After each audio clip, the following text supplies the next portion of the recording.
السلام علیکم معزز دوستوں، امید ہے آپ سب خیریت سے ہوں گے۔ ویڈیو شروع کرنے سے پہلے نئے آنے والے دوستوں سے گزارش ہے کہ آپ نے ابھی تک ہمارے چینل کو سبسکرائب نہیں کیا تو جلدی سے سبسکرائب کر لیجئے اور ساتھ موجود بیل آئیکن کو بھی دبا دیجئے تاکہ آپ کو ہماری نئی ویڈیوز کا نوٹیفیکیشن ہر وقت مل سکے۔ شکریہ۔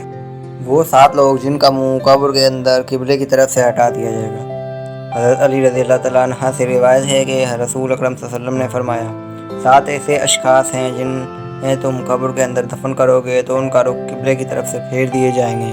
ساتھ ہی فرمایا کہ جاؤ جا کر قبریں اکھیڑ کر دیکھو لو، اگر ایسا نہ پاؤ کہ جیسا میں نے کہا تھا کہہ دینا میں نے غلط کہا تھا۔ عرض کیا حضور یہ کون لوگ ہیں جن کے رخ قبلے سے پھیر دیے جائیں گے؟ حضور نے ارشاد فرمایا، پہلا شارب الخمیر یعنی شراب پینے والا، شراب پلانے والا، شراب بیچنے والا، شراب خریدنے والا یا شراب کو منتقل کرنے والا، ان سب پر اللہ کے رسول صلی اللہ علیہ وسلم نے لعنت بھیجی ہے۔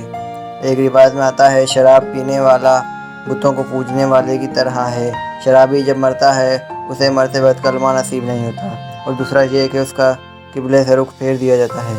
نمبر 2 انسانوں کی خرید و فروخت کرنے والا، یعنی وہ افراد جو انسانی اعضاء یا مکمل انسان کی خرید و فروخت کرے، اس کا رخ بھی مرنے کے بعد قبر میں قبلے سے پھیر دیا جاتا ہے۔ نمبر 3 جھوٹی گواہی دینے والا۔ نمبر 4 سود کھانے والا، سود دینا، سود لینا، سود لکھنا، یہ سب اس میں شامل ہیں۔ سودی لین دین کے گناہ کے 70 درجے ہیں اور سب سے کم درجہ حرارت اپنی ماں سے زنا کرنے کے برابر ہے۔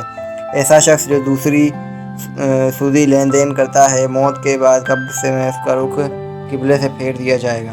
نمبر 5 کسی کی فوتگی پر نوحے کرنے والی عورت۔ آنکھوں کا غم اور دل کا غم اللہ کی طرف سے ہے، لیکن ہاتھوں کا اور زبان کا غم شیطان کی طرف سے ہے۔ ایک روایت میں آیا ہے جس نے غریباں نوچے، اپنے منہ پر تھپڑ مارے اور جاہلوں جیسی باتیں کی، اس سے ہمارا کوئی تعلق نہیں ہے۔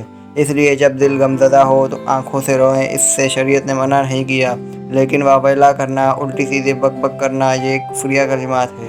اس لیے فرمایا نوحے کرنے والی عورت جب قبر میں دفن ہوگی تو اس کا رخ بھی قبلے سے پھیر دیا جائے گا۔ نمبر 6 جو شخص ذخیرہ اندوزی کرتا ہے۔ ذخیرہ اندوزی انسانوں کی خوراک اور جانوروں کے چارے وغیرہ کو کہتے ہیں، شریعت نے اس سے منع فرمایا ہے۔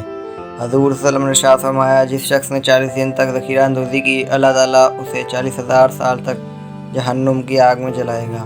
تو ایسے افراد جو ذخیرہ اندوزی کرتے ہیں ان کے رخ قبلے کی طرف سے پھیر دیے جائیں گے۔ نمبر 7 جو شخص نماز تو پڑھتا ہے مگر جماعت سے نہیں پڑھتا، تو ہمیں ان باتوں کو مد نظر رکھتے ہوئے ہمیں اپنی زندگانیاں گزارنی چاہیے تاکہ ہماری زندگی بھی آسان ہو سکے اور ہمارے آخرت بھی اللہ تعالیٰ ہم سب کو دین کو سمجھنے کی توفیق عطا فرمائے۔ اللہ ہم سب کا حامی و ناصر ہو۔